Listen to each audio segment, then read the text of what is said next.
The dust swirled around Marcus Kane's boots as he stood on the courthouse steps, his weathered hands gripping the railing like it was the only thing keeping him upright. The bank had just foreclosed on the ranch that had been in his family for 4 generations. At 42, he was alone, broken, and staring into a future as empty as the Montana sky above him. He'd lost everything in stages. First came the diagnosis, the cancer that took his wife Sarah 3 years ago, draining their savings faster than the treatments could save her. Then the drought, 2 brutal summers that turned his pastures to dust and his cattle thin as shadows. His teenage son couldn't handle watching everything crumble and had left for the city 6 months ago. His goodbye brief and his eyes unable to meet his father's. And now this, the final blow. The land itself slipping through his fingers like sand. Marcus descended the steps slowly, each one feeling like a defeat. The town square was busy with the usual afternoon crowd, but he felt invisible, a ghost haunting his own life. He made his way to his truck, an old Ford that had seen better decades, when he heard a voice behind him. "Excuse me, sir, are you Marcus Kane?" He turned to find a young woman, perhaps in her late 20s, standing with a small suitcase at her feet.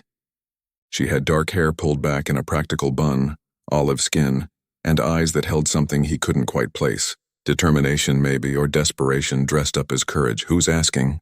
His voice came out rougher than he intended. "My name is Elena Reyes. I've been looking for you." She straightened her shoulders, and what she said next made time stop. "I need help, and I heard you might too. Take me. I'll work your land, tend your home, and if you want, I'll bear your children. I need a place to belong, and you need someone to help you save what's left." Marcus stared at her, certain he'd misheard, certain the stress had finally cracked something in his mind.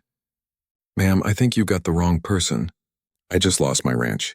I've got nothing left to offer anyone." Elena's expression didn't waver. "I know, I was in the courthouse. I heard everything." She took a step closer. "I'm not asking for romance or pretending this is some fairy tale. I'm asking for a partnership, a trade. I need stability and purpose, and you need help fighting for what's yours.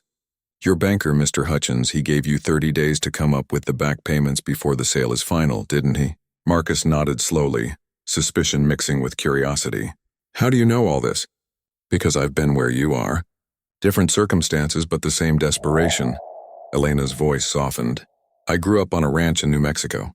When my father died, my uncle took everything, left my mother and me with nothing. She passed last year, and I've been drifting since, working wherever I could. But I'm tired of drifting. I want roots again. And I'm good at ranching. I'm good at making things grow." There was something in her eyes, a kind of fierce honesty that Marcus recognized. It was the same look Sarah used to have, the look of someone who'd been tested by life and refused to break. Against every logical thought screaming in his head, he found himself saying, "I've got a camper on what's left of my property. It's not much, but you can stay there. We'll see about the rest." The next morning, Marcus woke to the smell of coffee and found Elena already up, surveying the ranch with the eye of someone calculating possibilities. Over the next weeks, she proved herself in ways that left him speechless. She could mend fences, treat sick cattle, fix machinery, and somehow make the depleted pantry stretch into meals that actually tasted like hope. More than that, she talked to him, really talked, not tiptoeing around his grief but meeting it head-on with her own. "I think about my mother every day," she told him one evening, as they sat on the porch watching the sunset paint the mountains gold. "The way she never gave up even when everything was against us. She taught me that land isn't just dirt and grass. It's memory. It's identity. It's worth fighting for." Marcus found himself sharing things he hadn't spoken aloud since Sarah died. The guilt of not saving the ranch for his son. The crushing loneliness that made even breathing feel like work. The way he'd started to wonder if letting go might be easier than holding on. Elena listened without judgment, and then she said something that changed everything. "Easy isn't the same as right, and you're stronger than you think. Let me prove it to you." She'd been making calls, writing letters, researching grants and agricultural programs. Within 2 weeks, she'd found a state restoration program for drought-affected family ranches, one Marcus had never heard of. The paperwork was daunting, but Elena attacked it with the same determination she brought to everything.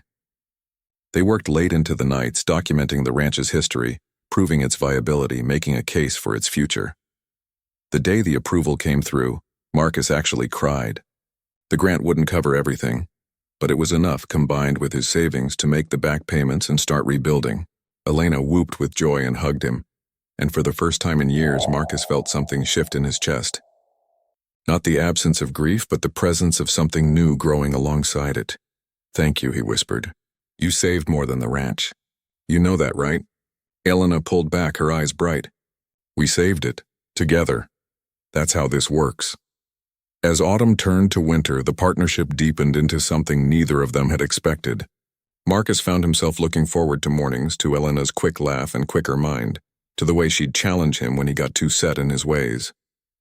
She found in him a steadiness she'd been searching for, a man who'd been broken but wasn't bitter, who'd lost everything but still had room in his heart for gratitude. One cold December evening, as they sat by the fire reviewing plans for spring planting, Marcus took Elena's hand. "That first day you said you'd bear my children.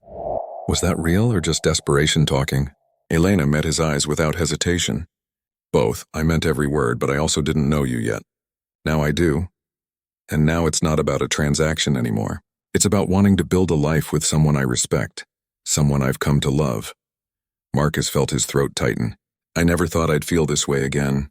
Didn't think I deserved to." "Life doesn't ask what we deserve," Elena said softly. "It just asks what we're brave enough to reach for." They married in the spring, a simple ceremony in the same courthouse where they'd met. Marcus's son came home for the wedding, reconciliation awkward but genuine. He saw the change in his father, the way purpose had returned to his movements, and met Elena with cautious gratitude. By summer, Elena was pregnant, and the ranch was coming back to life. The cattle were healthy, the pastures green from unusually good rains. Marcus would sometimes stand at the fence line at dusk, watching Elena move through the barn with that same determined grace she'd carried up the courthouse steps, and he'd think about fate, about how the worst day of his life had also been the beginning of his salvation. Elena had offered herself in desperation and courage, asking to be taken in. But the truth was, she'd been the one doing the taking all along, taking his hand when he'd given up, taking his broken pieces and showing him they could still make something whole, taking a dying legacy and breathing life back into it. And in return, Marcus gave her what she'd been searching for. Roots. Purpose. A place where her strength wasn't just needed, but celebrated. A love that grew from partnership into something neither could have imagined that first desperate day. Some people say desperation makes us foolish, but sometimes, Marcus thought, it makes us brave enough to reach for impossible things. And sometimes, just sometimes, those impossible things reach back and save us in return.